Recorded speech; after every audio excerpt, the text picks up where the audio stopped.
સ્વાગત છે ફરીકવાર આપણી યુટ્યુબ ચેનલ નકુમરીની અંદર। આજના વિડીયોની અંદર વાત કરીએ ખેડૂતો માટે પાક નુકસાન સહાયને લઈ મહત્વની અપડેટ। રાજ્ય સરકારની જાહેરાત છતાં અનેક ખેડૂતો સહાયથી વંચિત રહ્યા છે। જે ખેડૂતોને સહાય મળી તે પણ અડધી મળી છે।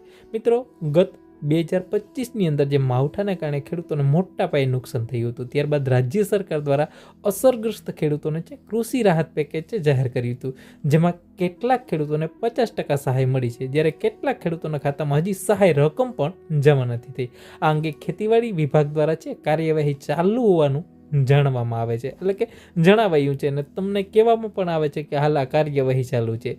રાજ્યમાં થયેલા માવઠાથી ખેડૂતોને જે પાક નુકસાન થયેલું છે, ત્યારબાદ રાજ્ય સરકાર દ્વારા ખેડૂતોને 1 હેક્ટર સામે 22,000 અને વધારેમાં વધારે 2 હેક્ટર 44,000 રૂપિયાની સહાય નક્કી કરવામાં આવેલી હતી। મિત્રો, હવે વાત કરીએ મિત્રો તો ખેડૂતોના ખાતાની અંદર અમુક ખેડૂતોના ખાતાની અંદર અડધી સહાય, એના કરતાં પણ અડધી સહાય રકમ આપણે 1 હેક્ટરની મર્યાદા હોય તો 1 હેક્ટરના 22,000 રૂપિયા હોય તો ખેડૂતોના ખાતાની અંદર 10,000, 8,000, 6,000 એવી રીતે સહાય જમા થઈ રહી છે। તો ઘણા બધા ખેડૂતોને હજી સહાય મળી પણ નથી। મિત્રો, અનેક ખેડૂતોએ આની રજૂઆત ખેતીવાડી અધિકારી અને જે અલગ અલગ જગ્યાએ આ અંગે જે ખેડૂતોએ જિલ્લા વહીવટી તંત્ર અને ખેતીવાડી તંત્રને રજૂઆત કરીને વહેલી તકે સહાય ચૂકવવા તેમજ રાજ્ય સરકાર દ્વારા જાહેર કરેલી રકમ ચૂકવવાની માંગ કરી છે। મિત્રો, આ અંગે જિલ્લા ખેતીવાડી અધિકારીને જણાવ્યું કે આ સમગ્ર અંગે એક ઉચ્ચ કક્ષાએ એ પરિસ્થિતિને જાણ કરવામાં આવશે, જે અંગે ઉપરથી હવે નિર્ણય લેવામાં આવેલો છે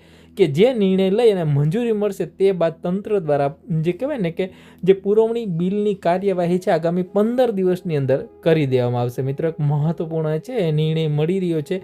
ઘણા બધા ખેડૂતોએ આવેદન પણ આપેલું છે કે હજી સુધી પાક નુકસાનની સહાય મળી નથી, બરાબર, તો ઉચ્ચ કક્ષાએ એક મીટિંગનું આયોજન કરવામાં આવશે। તો 15 દિવસની અંદર આ સહાય જે લોકો બાકી છે એને ચૂકવી દેવામાં આવશે। મિત્રો, તો એક મહત્વપૂર્ણ અપડેટ મળી રહી છે। જે ખેડૂત મિત્રોને હજી પણ સહાય ન જમા થઈ હોય તો અવશ્ય નીચે કોમેન્ટ બોક્સની અંદર કોમેન્ટ કરજો, તમારી સહાય બાકી હોય તો પણ અવશ્ય